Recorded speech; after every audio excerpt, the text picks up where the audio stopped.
Ordinary Time by Jordan Dickerson. Dennis turned over in his bed, opened his eyes, and saw the clock on his nightstand read 7:29. He reached over to turn off the alarm, hoping he'd make it before it erupted into sound, and he was able to make it just in time.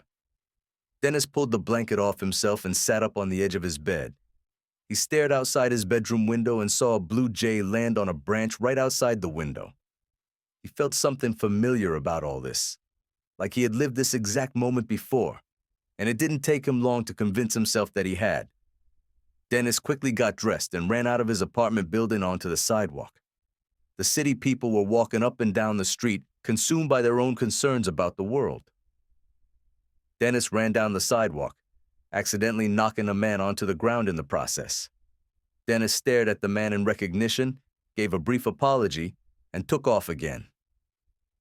Elsewhere in the neighborhood, Joey had just arrived at Big Joe's Pizzeria, while Big Joe was crunching numbers in his notebook. "You're late again," said Big Joe without looking at Joey. "Yeah, I'm sorry about that, Pop," replied Joey. "It won't happen again." "That's what you say every time it happens," said Big Joe. He looked up from his notebook and continued, "And every time it happens again." I know," said Joey. "But I had this essay I'm working on and the job you did sweeping up last night," said Big Joe, interrupting his son. "It was horrible. I couldn't believe it when I came in here this morning." "I'm sorry about that," said Joey. "We had a bunch of people come in right before closing. By the time I got them out of here, I had to rush to get the place closed up and get to class. See, we had this exam that—" "When are you going to realize that college is a waste of time?" said Big Joe, interrupting his son again. He banged on the counter and said, "The pizzeria. This is your future. Those kids go into that college, what do they learn, huh? They come out of that college, bunch of debt, and they still can't get a job any better than the ones they could have got before they went in. What's the point of that, huh? Why would you want to do that to yourself?" "Well, Pop, I got ideas, said Joey hesitantly. "Working here the rest of my life isn't—" "Oh," said Big Joe, throwing up his hands and interrupting his son once again. "You already got yourself a place of business. Those college kids, they're going to have to wear monkey suits for the rest of their lives and never have nothing of their own. You know what? Not another word. I don't want to hear another word. I can't even stand to look at you right now. Get the dough ready. I'm going to Sal's." "Pop, I can get the tomatoes," said Joey. "No," replied Big Joe. "I need to go for a walk before you give me an aneurysm." Big Joe left the pizzeria, and Joey got to work. Joey was kneading dough when someone started banging on the front door. Startled, Joey looked up to see his friend Dennis outside the door, still banging on the glass, looking distressed. Joey walked over to the door and unlocked it. Dennis burst in and said, "Is it happening to you too?" "Is what happening to me?" asked Joey. "The time loop," said Dennis, catching his breath. "This day, everything. It's all exactly like it was yesterday. I woke up, I saw the bird." "What bird?" said Joey. "Then I came here and you were working," said Dennis. "Yeah, I work here every day," said Joey. "That's nothing new. Hey, listen, my pop's going to be back any minute and he's already pissed at me."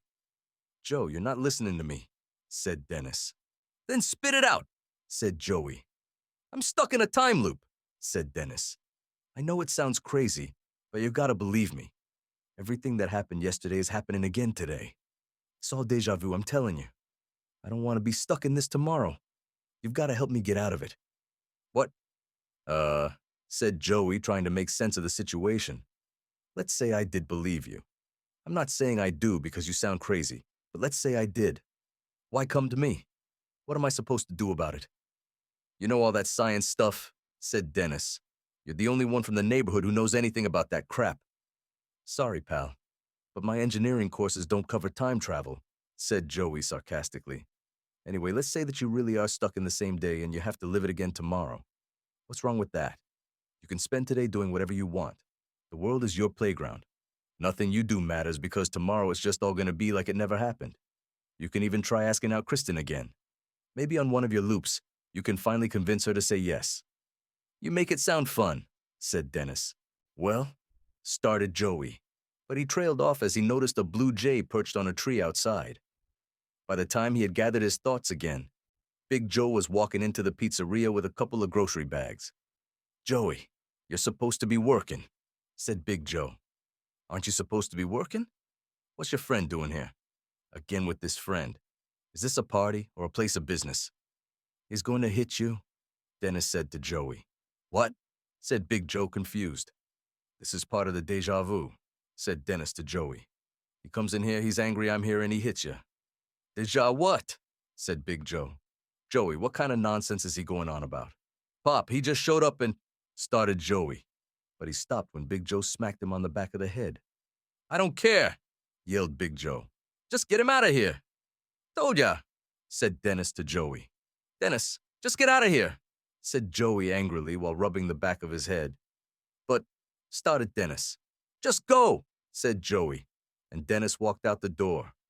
It was a new day, and Dennis turned over in his bed. He opened his eyes and saw the clock on his nightstand read 7:29. He reached over to turn off the alarm, hoping he'd make it before it erupted into sound, and he was able to make it just in time. Dennis pulled the blanket off himself and sat up on the edge of his bed. He stared out his bedroom window, and shock slowly consumed him. Dennis quickly got dressed and ran out of his apartment. Dennis ran all the way to Big Joe's Pizzeria. The restaurant was still closed this early in the morning, but he could see his friend Joey inside, preparing dough, so he started frantically banging on the door. Joey walked over to the door, and the moment he unlocked it, Dennis burst inside. "It happened. Again," said Dennis, catching his breath. "Not this again," replied Joey. "You need to leave."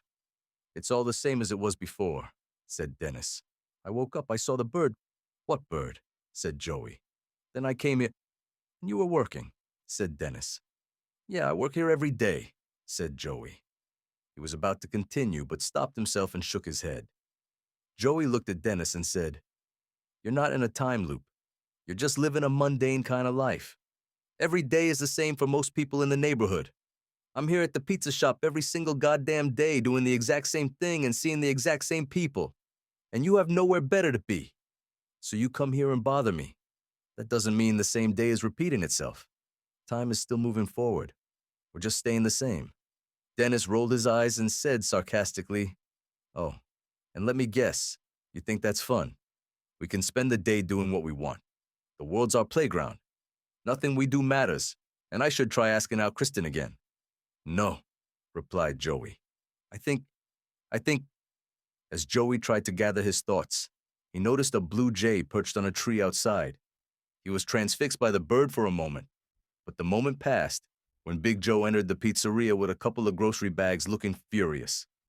Joey looked to the tree again, but the bird had flown away, and Joey's day went on more or less the way it had the day before.